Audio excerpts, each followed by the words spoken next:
Nandito ako ngayon sa inyong harapan, kasama po ninyo, kadebotong katulad ninyo, nagdiriwang ng pag-ibig ng Diyos sa araw ni Padre Pio. At ngayong araw ding ito ay pinagdiriwang natin ang kapistahan ni Kristo, dakila walang hanggang pari.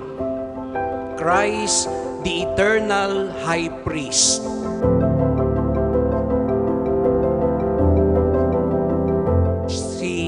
Jesus ay ang anak ng Diyos, sapagkat ang tatay ay ang ama sa langit.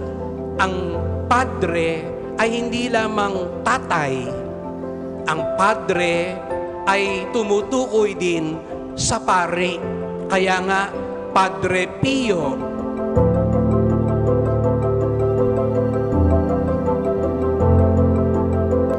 Kaya nga, sinasabi din natin, siya ay ang nuestro Padre Jesus Nazareno, sapagkat siya ang ating pari na si Jesus.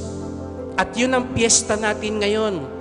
Kinikilala natin na ang kataas-taasan, dakila at walang hanggang pari ay si Jesus.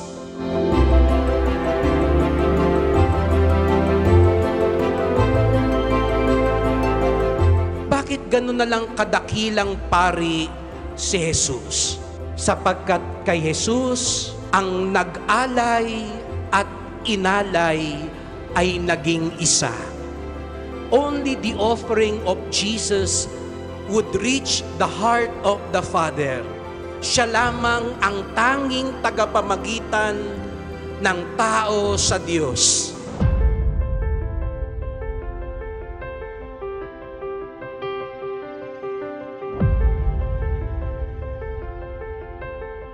As we celebrate this Mass, let us ask the intercession of Padre Pio, the one who helps us bring our prayers to Jesus, the High Priest, that we may truly share in the offering of Christ.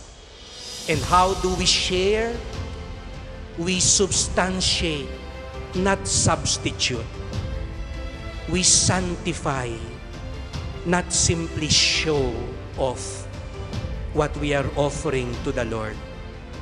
When that takes place, truly, our Lord Jesus Christ, the eternal high priest, will bring our offerings to the Father.